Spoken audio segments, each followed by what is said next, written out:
300 পেটে আবার আজকে চলে আসছে হাঁসের মাংস, চাপড়ি পিঠা এগুলো খাওয়ার জন্য। তো গতকালকে যে ভিডিওটা আপনাদের সাথে আপলোড করেছিলাম সেটাতে হাঁসের মাংস ভিডিও দেওয়া হয় না, শুধুমাত্র মিষ্টি খাইছি, কোথায় কোথায় গেছি সেগুলো একটু দেখাইছি। তো আজকে আমরা আর কি কি করলাম সেটা আপনাদের সাথে শেয়ার করবো। আসসালামু আলাইকুম বন্ধু বান্ধবীরা, সবাই কেমন আছেন? চলে আসছি নতুন আরেকটা জায়গা, সেটা হচ্ছে আমরা আগে এখানে কখনো আসি নাই। সোহাগ ভাই আমাদেরকে নিয়ে আসলো যে এই জায়গাটা অনেক সুন্দর হবে।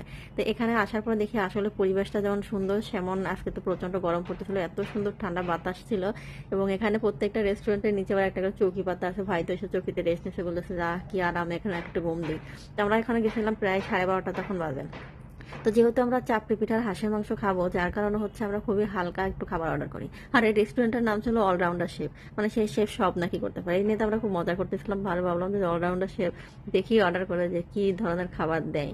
তো খাবারটা দেখে মনে হচ্ছিল যে দেখে দেখে চেহারাটা অত বেশি ভালো না, কিন্তু স্মেলটা এত সুন্দর, এটা ঘ্রাণটা শুকার পরে মনে হচ্ছে না খাবারটা ভালো হবে।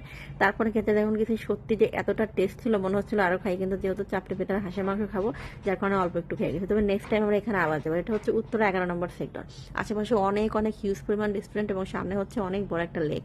তো এখানে কিন্তু খোলামেলা পরিবেশ এবং পরিষ্কার পরিচ্ছন্ন। খোলামেলা হোক বা বদ্ধ পরিবেশ হোক, সেখানে যদি পরিষ্কার না থাকে তাহলে কিন্তু আসলেও ভালো লাগে না।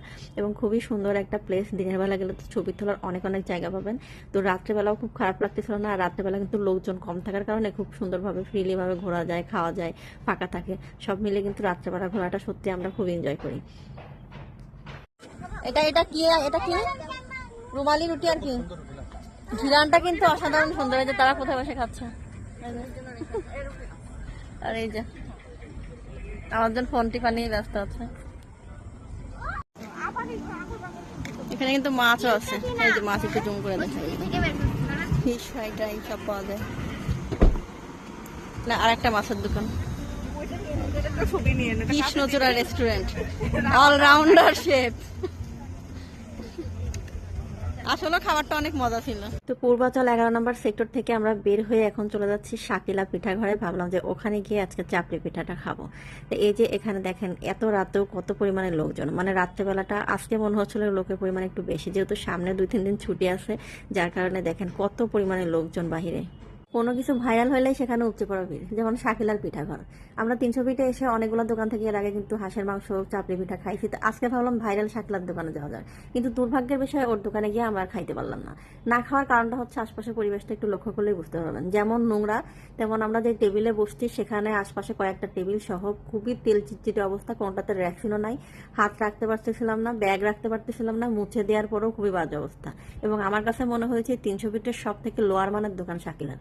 তো আমরা শাকিলার পিঠাঘর থেকে বেরিয়ে চলে আসলাম যে শায়লা খালার পিঠাঘর। আর এখানে পরিবেশটা একটু লক্ষ্য করুন, যেখানে কিন্তু আসলে অনেকটা পরিষ্কার পরিচ্ছন্ন। তো আমরা প্রথমে ভাবতেছিলাম যে হাঁসের মাংসটা মনে হয় একটু শক্ত হবে, উনি বললো যে 1 পিস খাই দেখেন, শক্ত হবে না। তারপরে 1 পিস খাওয়ার পর দেখলাম যে না, স্বাভাবিক আছে, এবং খুব বেশি শক্ত হলে কিন্তু টেনে ছেঁড়া যায় না। তো এই যে চাপড়িটা একদম গরম গরম মশলা ছিল, সাথে হাঁসের মাংস, খেতে কিন্তু অসম্ভব মজা লাগতেছিল। ও আমি কিন্তু আসার সময় খাওয়া দাওয়া করে আসিনি, যার জন্য খেতে বেশি মজা লাগতেছিল।